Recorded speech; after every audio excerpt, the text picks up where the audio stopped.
A blessed day po sa ating lahat mga ka-truth seeker. Welcome to Unlearn Error, Spread the Truth. This program has two purposes. That we may unlearn Armenian humanistic views and that we may spread unpopular but biblical apostolic teaching. Tayo po ay nag-aaral ng soteriology na Religion Saved is Error Part 9 na po tayo. Reasons why religion saves is error. Recall po tayo, no? Na-discuss na po natin ang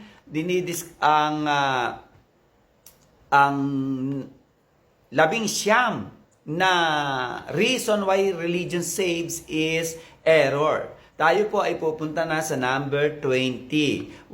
Why religion saves is error.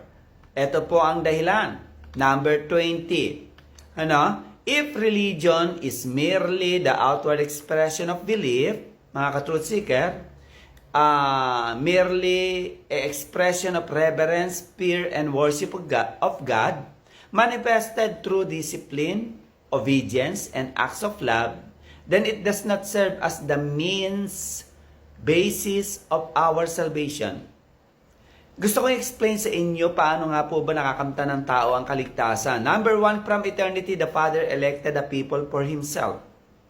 Meaning, hindi pa tayo pinapanganak.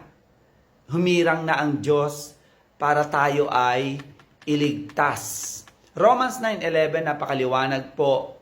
Sabi diyan, for the children being not yet been born, neither having done any good or evil. Hindi pa sila nakakagawa ng masama o mabuti, si Jacob at si Esau, that the purpose of God according to election might stand not of works, upang ang paghirang ng Diyos ay maging matatag, hindi sa pamamagitan ng works o mabuting gawa natin. So, paliwanag ko pa po ito. Ano ibig sabihin nito? Not of works. Alam naman po natin mga ka-truth seeker na ang definition ng treskiya na naisalin sa salitang reliyon sa makabagong Biblia ay good work of worship, religious discipline, good work of observance, obedience to God. So, ang reliyon na ito ay hindi basihan para hirangin o iligtas tayo ng Diyos. Sabi diyan, ituloy natin pagkabasa ng Romans 9:11, but of him that calleth. Sino po ba ang basihan ng pagkahirang o pagkaligtas ng tao? Napakalinaw po na ang Diyos na tumatawag, but of him that calleth. Ang basihan po ng pagkaligtas ng tao ay yung pagtawag ng Diyos. Pundasyon po ito. Ito ang root cause ng pagkahirang pagkaligtas natin. Romans 9:13, Jacob have I love, choose, but Esau have I less love. Ephesians 1:4, ayon sa pagkapili ng Diyos Ama sa atin sa Kaniya bago pa lalangin ang mundo, upang tayo maging banal at walang dungis. Ephesians 1:5, na tayo itinalaga, predestined na ng Ama, noong una pa na hindi pa tayo sinisilang sa mundong ito, sa pagkupkop at itinuring na tayong anak ng Diyos. Number 2 reason, paano natin makakamtan ang kaligtasang alok ng Diyos?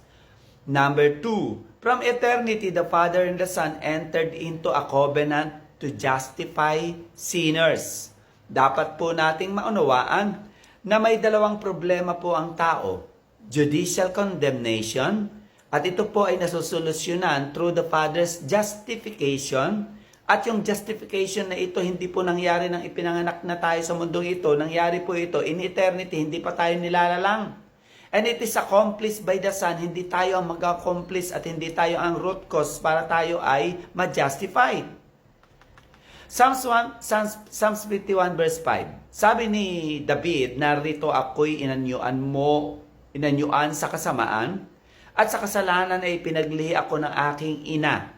Judicial condemnation po ito.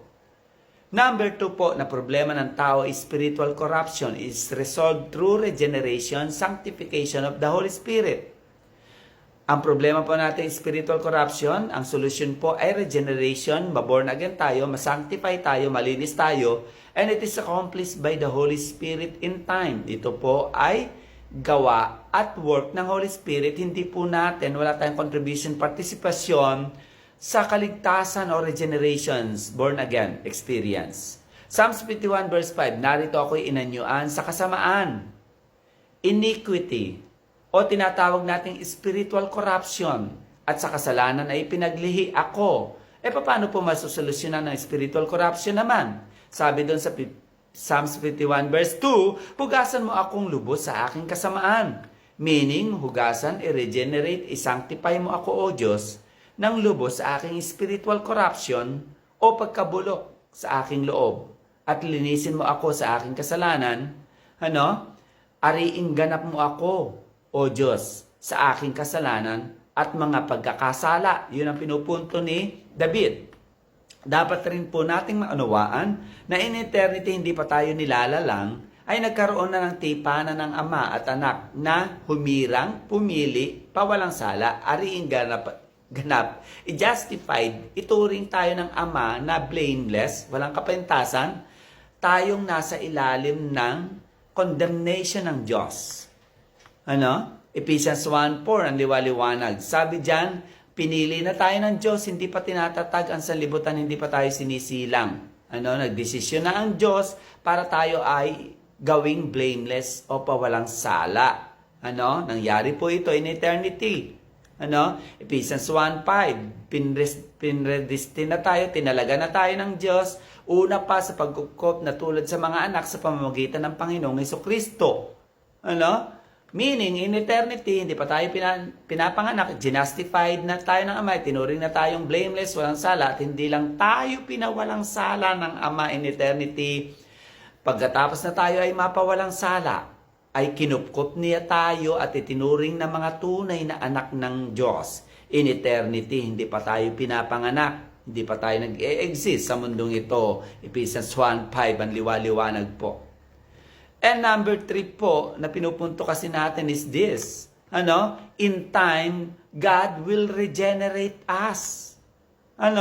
At kapag tayo ay na-regenerate, nasasagot na yung pangalawang problema na spiritual corruption natin. Nasusolusyonan na.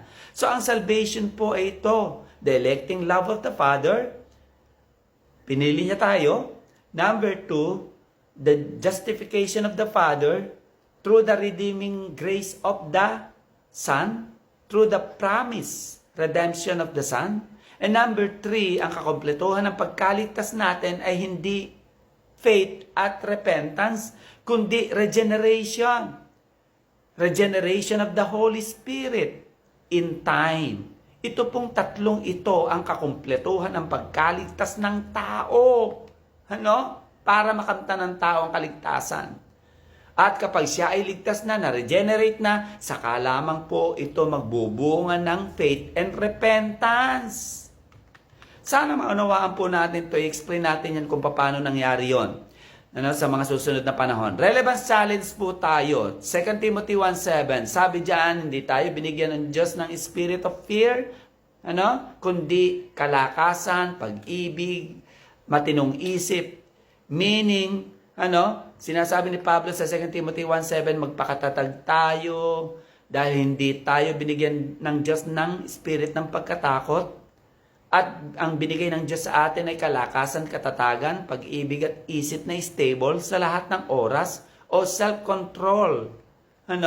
Sa gitna ng ating pangangaral ng mabuting balita, ito po ay pangako ng Diyos sa mga taong may puso na mangaral ng good news o truth.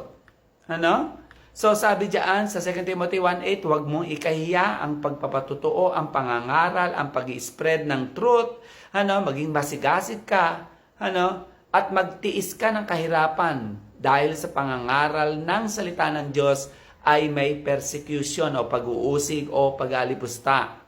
At hindi lang ito sinabi ni Pablo kay Timoteo, ito ay sinabi niya para sa atin. Summary statement po ng ating pinag-aralan, judicial condemnation is accomplished by the Son. Spiritual corruption is accomplished by the Spirit. To unlearn error and spread the truth, you may connect with us, like, follow, watch, and subscribe.